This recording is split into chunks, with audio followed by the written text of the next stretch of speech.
Hello everyone, my name is Sarvesh, watching my YouTube channel. तो आज के इस वीडियो में हम सीखते हैं सेंटेंसेस के बेसिक्स को पकड़ते हैं, सेंटेंस फ्रेमिंग को समझते हैं और बाकी क्लासेस के रिगार्डिंग आपको कोई भी इन्फॉर्मेशन चाहिए तो ऊपर नंबर दिया हुआ है, आप उस पर मुझे मैसेज कर सकते हैं व्हाट्सएप पर and we can have a discussion over it. तो चलिए आज की वीडियो शुरू करते हैं। राइट, देखो पहला सेंटेंस है, इसने बोला कि आप देखो लोग मुझ पर इतने सारे मीम बना रहे हैं। तो पहला तो सिंपल है लुक। देखो लुक के साथ ये अगर किसी चीज़ को देखना है, देखने में लुक, सी, वॉच, इनके अंदर बहुत कन्फ्यूजन रहती है लोगों को। ठीक है, ज़्यादा कन्फ्यूजन वाली बात है ही नहीं। सी का मतलब हम तब ज़्यादा करते हैं जब किसी चीज़ को अनइंटेंशनली देखा जाए। जैसे मैं कहूँ कि भाई मैं कल पार्क में गया था, मैंने पार्क में रोहित को देखा। So yesterday I went to the park and I saw Rohit there. तो यहाँ पर मैं सी का यूज़ करूँगा क्योंकि मैं रोहित को इंटेंशनली देखने के पर्पज से तो वहाँ था नहीं। ठीक है, so I saw him there. ठीक। लुक का मतलब तब आता है जब मैं किसी चीज़ की तरफ इंटेंशनली देख रहा हूँ और वो चीज़ ठहरी हुई है, इधर उधर मूव नहीं कर रही है। जैसे कि मैं कहूँ कि I was looking at that car, मैं उस गाड़ी को देख रहा था। राइट, अगर कोई मान लो इंसान बैठा हुआ है या खड़ा हुआ है, मूव नहीं कर रहा है, मैं उसको देख रहा हूँ, so look at that boy, उस लड़के को देखो। ठीक। और अगर मान लो वो मूव भी कर रहा है और मैं इंटेंशनली किसी को देखने के लिए बोल रहा हूँ कि भाई देखो उसको, लुक एट हिम, तो भी चलेगा, कोई प्रॉब्लम नहीं है, लेकिन इंटेंशन आ जाएगी यहाँ पर। वॉच का मतलब होता है मैं अपने पर्सनल इंटरेस्ट के लिए किसी मूविंग चीज़ को देख रहा हूँ जिसको देखकर मुझे अच्छा लग रहा है या फिर कैसे भी। जैसे कि I was watching those children play, मैं उन बच्चों को खेलते हुए देख रहा था। करेक्ट, इस तरीके से तो वॉच का यूज़ वहाँ पर करेंगे। तो अगर यहाँ पर देखो, देखो किसी चीज़ की तरफ तो नहीं देखना है, अगर कोई चीज़ होती तो लुक के साथ एट लग जाता। लुक एट दिस, सिंपल है, देखो लुक। लोग मुझ पर इतने सारे मीम बना रहे हैं, प्रेजेंट कॉन्टिन्यूस का सिंपल सेंटेंस है। सिंपल सेंटेंस की फॉर्मेशन क्या होती है? सब्जेक्ट आएगा, हेल्पिंग वर्ब आएगा, एक्शन की फर्स्ट फॉर्म में आईएनजी आएगी। तो सब्जेक्ट आया पीपल, हेल्पिंग वर्ब आया आर, एक्शन की फर्स्ट फॉर्म हुई मेक, उसमें लगेगा आईएनजी। पीपल आर मेकिंग, क्या बना रहे हैं? So many memes about me, मुझे लेकर, मेरे बारे में इतने सारे मीम बना रहे हैं, है ना। वो मेरा और मेरी एक्टिंग का मजाक उड़ा रहे हैं। ठीक है, किसी चीज़ का मजाक उड़ाना, to make fun of something या फिर टू मोक समथिंग, दोनों में से कुछ भी लगा सकते हो। मोक के साथ ऑफ नहीं लगाना है। ठीक है, ही वॉज मोकिंग मी, वो मेरा मजाक उड़ा रहा था, या फिर he was making fun of me. ठीक है, तो या तो मेक फन ऑफ का यूज़ कर सकते हो। तो इसने बोला कि वो मेरा और मेरी एक्टिंग का मजाक उड़ा रहे हैं। अगेन प्रेजेंट कॉन्टिन्यूस का सिंपल सेंटेंस ही है। पहले सब्जेक्ट आएगा दे, हेल्पिंग वर्ब आएगा आर, एक्शन क्या है? मेक फन ऑफ, आईएनजी भी तो एक्शन में लगेगा। They are making fun of किसका? Me and my acting. आई नहीं लगाना है क्योंकि यहां पर मैं सब्जेक्ट नहीं हूं, मैं ऑब्जेक्ट हूं। वो मेरा मजाक उड़ा रहे हैं, अगर मैं उड़ा रहा हूं तो आई लगेगा। But they are making fun of me and my acting, वो मेरा और मेरी एक्टिंग का मजाक उड़ा रहे हैं। आई तब लगेगा जैसे मैंने कहा कि मैंने और रोहित ने उसको मारा, सो आई एंड रोहित बीट हिम। और अगर मैं कहूँ कि उसने मुझे और रोहित को मारा, सो ही बीट मी एंड रोहित। ठीक है, लेकिन हमने ही उन्हें इस चीज का अधिकार दिया है। कौन सा सेंटेंस है? कौन सा सेंटेंस है? Present perfect. सब्जेक्ट देखो कौन है? हमने ही, हमने खुद। तो वी अवर सेल्व्स, इसमें आएगा VES, इसमें F नहीं आएगा। अवर सेल्फ और अवर सेल्व्स में बहुत फर्क है। ठीक है, जहां पर प्लूरल की बात चल रही है वहां पर VES, जहां पर सिंगुलर है, जेंडर डिफाइंड ना हो, उसको भी हम प्लूरल फॉर्म में ही कंसीडर करते हैं, वहां पर F आता है। इसके ऊपर मैंने अलग से वीडियो बनाई भी हुई है, चलिए। बट वी अवर सेल्फ, लेकिन हमने खुद दिया है। सब्जेक्ट आ गया, हेल्पिंग वर्ब आएगा हैव, एक्शन की थर्ड फॉर्म आएगी given. So we our self have given them, क्या दिया है उन्हें? द राइट, हक दिया है ऐसा करने का, टू डू दिस। सिंपल बन गया सेंटेंस। सो सेंटेंस बना we ourselves have given have given them the right to do this, हमने खुद उनको ऐसा करने का मौका दिया है। ठीक है, सेंटेंस फॉर्मेशन बहुत इंपॉर्टेंट है। If you know how to frame sentences, it becomes very easy to make any sentence. After that, after learning this process, the only thing which is left is to learn all this kind of vocabularies and what all models, what all helping verbs are we going to use, at what place we should use, right? So once you learn all these things, English is done. Then the only thing you have to work upon is to learn more and more vocabulary, more and more phrases, phrasal verbs, and that will elevate your English, and that will make you more comfortable when you are having any conversation in English, right? So once I started learning all those things, and once I felt yes, I have learned sufficient amount of vocabularies and words, I started watching any kind of English movie, I started reading any book. So it made it so easy कि अब मुझे सारा कुछ समझ में आ गया, मतलब to the extent of 90% we can understand after learning all these things. And lots of students जो अभी तक मेरे साथ जुड़े हुए हैं, they have learn thousands of vocabularies and phrases, phrasal verbs. वो लोग भी आई रियली बिलीव कि they are also at the same level. तो अब सेंटेंस ये है, और उन्हें पूरा अधिकार है, उनके पास है, उनको है. पोजेशन का सेंटेंस बन गया, बनेगा प्रेजेंट इंडेफिनिट में. पोजेशन के सेंटेंस में बहुत बड़ी गलती करते रहते हैं, उनको लगता है कि भाई हैव हेल्पिंग वर्ब है. It's not so. They do have, do छुपा है हैव के अंदर, तो वो बना हैव. दे हैव, उनके पास है, उन्हें है, क्या है, दे हैव एवरी राइट, सारा अधिकार है उनके पास, पूरा अधिकार है. They have every right to जज अस, हमें जज करने का. तो सेंटेंस क्या बना, और उन्हें पूरा अधिकार है कि वो हमें जज कर सकें. So they have the complete right, ये भी आप लगा सकते हो. They have every right that they can जज अस, या फिर टू जज अस.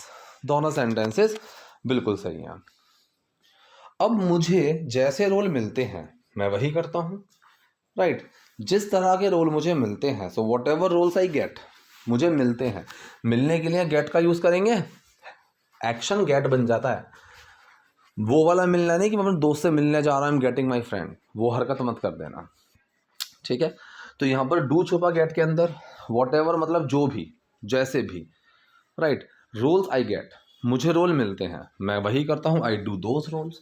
इसमें तो कोई प्रॉब्लम है ही नहीं. एक सिंपल प्रेजेंट इंडेफिनिट का सेंटेंस की फॉर्मेशन है. मुझे बदलापुर में भी रोल मिला था, right? I also got a role in Badlapur. यहाँ पर देखने वाली बात यह है, वैसे तो ये पास्ट इंडेफिनिट सेंटेंस है, डिड छुपा हुआ है गेट के अंदर, वो बन गया गॉट. लेकिन ऑल्सो कहाँ लगा है? गॉट से पहले, एक्शन से पहले, ठीक है? तो ऑल्सो के लिए ये चीज़ याद रखना, या तो एक्शन की फॉर्म, बी की फॉर्म, या हैव की फॉर्म, इससे पहले ही लगाया करो. कई लोग सेंटेंस के लास्ट में लगा देते हैं, वो गलत है. और नेगेटिव में तो लगाना ही नहीं है. ये ग्रामेटिकल पॉइंट ऑफ व्यू है. स्पोकन में तो मैंने नेटिव्स को भी देखा है, they are also using also in negative sentence, but that is completely incorrect.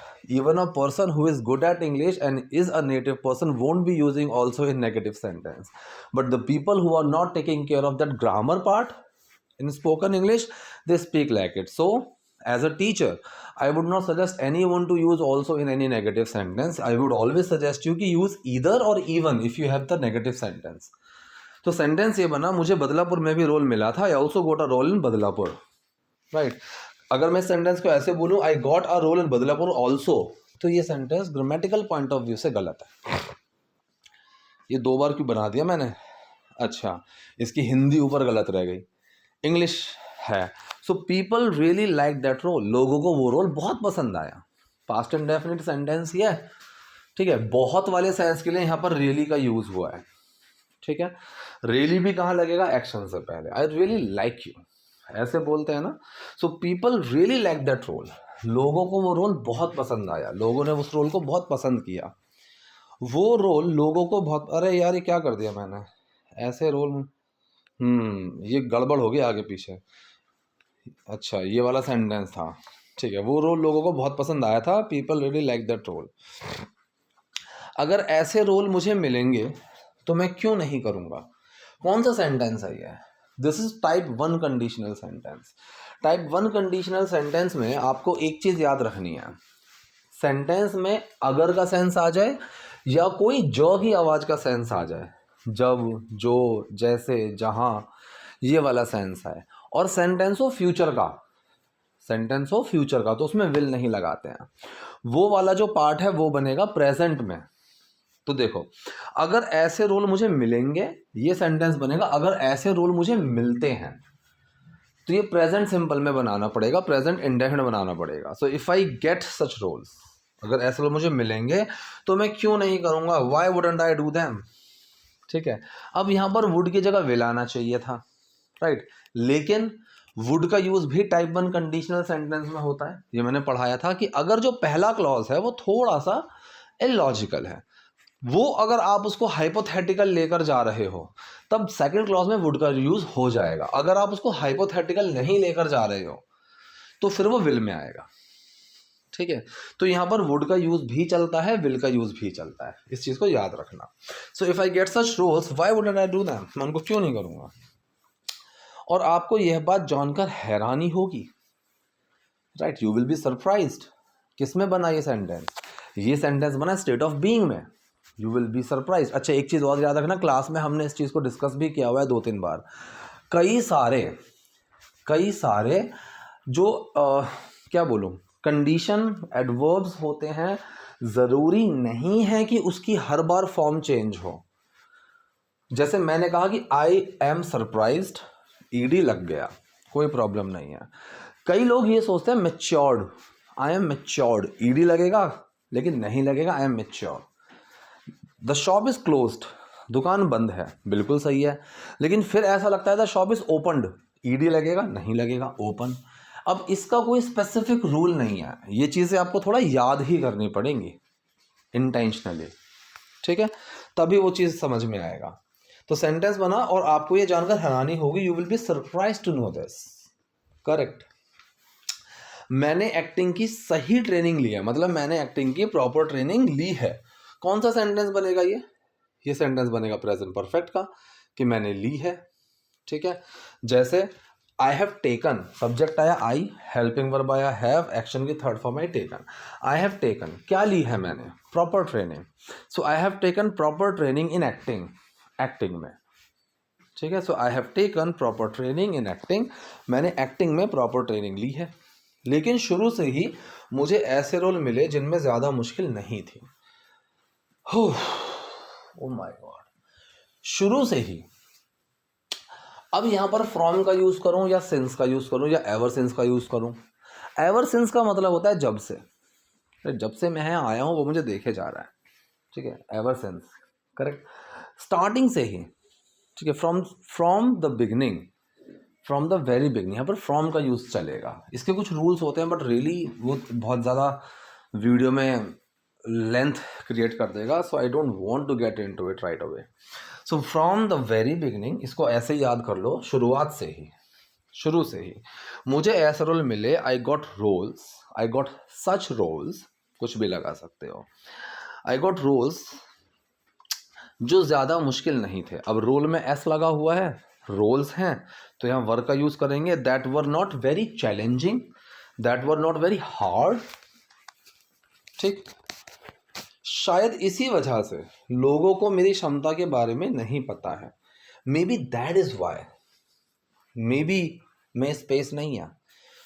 अगर मैं और बी के बीच में स्पेस कर दूंगा तो वो हेल्पिंग वर्ब की तरह काम करेगा। इस चीज़ को मॉडल में हम बहुत प्रोफाउंडली डिस्कस कर चुके हैं। Even I have made one video on this topic which I have uploaded as well in the same on the same channel in the same playlist, but that video is a very old one, so maybe you will have to scroll it down a little bit more to find that one. So maybe that is why लोगों को मेरी क्षमता के बारे में नहीं पता है। people don't know about my potential। क्षमता क्या है? potential। लेकिन कभी ना कभी मुझे कोई अच्छा रोल ज़रूर मिलेगा, बट समडे, या तो समडे पर ख़त्म कर दो या फिर बट समडे और दी अदर, कभी ना कभी मुझे ज़रूर मिलेगा। आई विल डेफिनेटली गेट, क्या मिलेगा? A good role. तो पूरा सेंटेंस क्या बना? बट समडे, लेकिन कभी ना कभी I will definitely get a good role, ठीक है। चलिए, और जब मिलेगा, अब देखो फिर ज की साउंड आ गई, जब मिलेगा। ये सेंटेंस है तो फ्यूचर का, लेकिन मैंने अभी बताया था कि अगर सेंटेंस में जॉ की भी आवाज़ आती है और वो सेंटेंस फ्यूचर का है तो वो सेंटेंस भी किस में बनेगा? प्रेजेंट सिंपल में। And when I will get it, ना, व्हेन आई गेट इट, और जब मुझे मिलेगा तो मैं उसे पूरी शिद्दत से करूँगा। आई विल परफॉर्म इट, मैं उसको परफॉर्म करूँगा विद कंप्लीट डेडिकेशन। कंप्लीटली नहीं।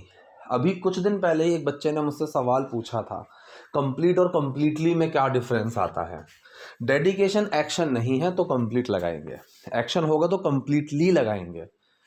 I completely understood, understood action है तो लगा, सॉरी। डेडिकेशन एक नाउन है तो नाउन के साथ हम क्या लगाएंगे, कंप्लीट लगाएंगे। ठीक है जी, चलिए। I think video has been useful for all of you. Still, if any doubt is there, then please let me know in the comment section. Video पसंद है लाइक कीजिए, नए हैं लाइक सब्सक्राइब दोनों कीजिए। Thank you.